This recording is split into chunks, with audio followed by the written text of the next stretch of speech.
Blaze Alo. Rwanda. alo Amakuru. ikaze ku murongo wa MTN urimo uravugana na Nzabazengereza turimo turavugana nande Nzabazengereza muri MTN.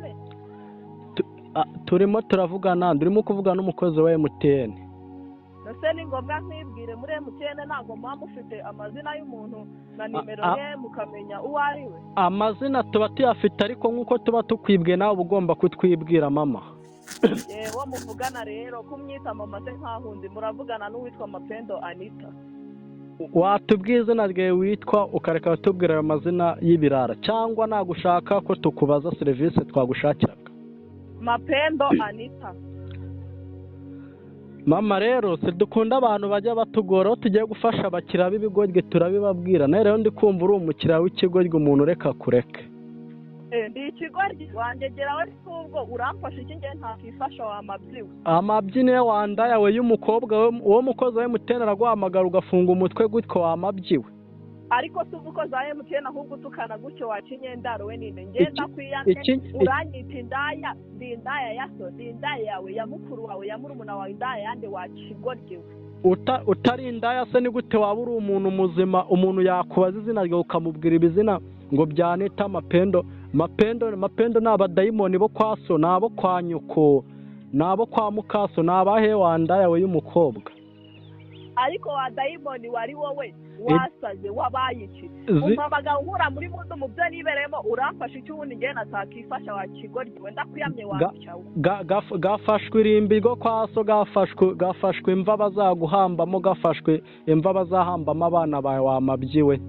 Yesu we mwizina rya isoko uri umuntu wamuziwe wagira nuko ntagitukana wagusawe urabona wamusaraniwe karara musi y'indabo. Wanuka se wankuraho iki mama ko nta kiro cy'inyama cyamvaho?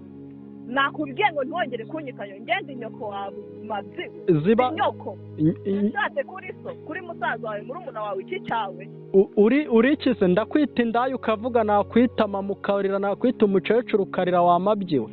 Umukecuru ni nyoko urabona ari iminkanyari mfite wamabyiwe ndi icyo utazi kuko udashinzwe no kukimenya wangegerawe. Icyo utazi uri indaya se uri iki?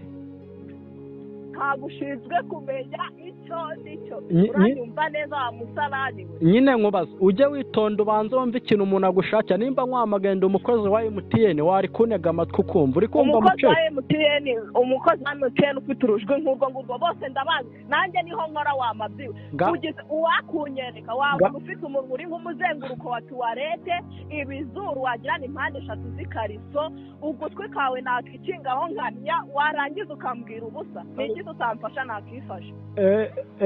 Gakorwe muri urwo rutuba rwawe abo ndi ko numva uvuga nk'amashini gana utarataza wamabyiwe ubundi wamize memory wamize CD wamize flash wamize iki? Yega wa mukozi wa MTN gakorwe mu nda gahambirwe ziba uzajye kwa muganga bagukore urebe ko nta bagukoze mu bwonko wagihaza wakuri uza nk'ikiri buri bukiruze n'igihaza kirari gakorwe mu kanwa gakorwe muri ayo mabere gakorwe mu matwi wamabyiwe. Urabona we kundumva uri n'agasore gafite ijwi kabone ikuzimu kabone mu irimbi ryo kwa so. Yesu we tumwizina ubundi bakunganire ngo usengere nubwo nanjye ntarakizwa neza wamabyiwe.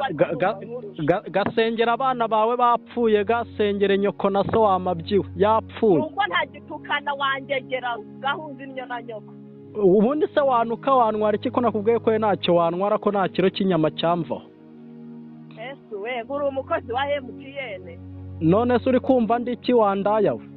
Gaterwa amacumu mu nda wese nagaterwa inshinge muri urwo rutuba rwawe rungana nk'inabo gacumita akabuno muziko ucomore imboro ya so muri nyoko karya imboro ya so karya agashino ka nyoko ziba nakwiyamye barakagutekera icyayi bagitekesha imihango ya nyoko. Yesu we ya nyoko we karisha ubugari imihango kabura isosi kambara pade ku mama kavemo nyababyeyi kavemo urwo rurimi wamabyiwe wandaya we y'umugore kurishuwa neza yuko irimo gapfusha gahambirwe. Reka nkureke undi kuri MTN nawe tujya tuvuga amagambo menshi. Iyo message nari nkwerejeho amafaranga ngagende yabikuze yarya wandaya we ndabizi ubwo wari uyabonye uzi ko nyohereje. urutse ngo iki ndimo ndakubwira ayo mafaranga agenda uyarya ubwo wari uzi ko nyohereje niyo mpamvu wari uri kuvuga ibyo bigambo ugira ngo uyaheze woherereza iki wanze yoherereje nyoka aguremo ikariso na pade wamabyi wasesemiwe wintera iseke mu bundi wamusaraniwe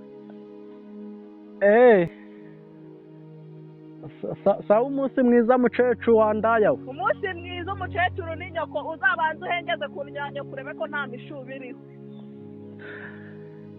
genda ayo mafaranga nawe uyarya uzayaguremo ikariso wambara nakubwiye nawe wigenda uyashyire nyoko aguremo ikariso na pade wakigoryo na twaguremo ubwo bisa komeza uvuge n'uruhu urarekera. Blazer Wanda.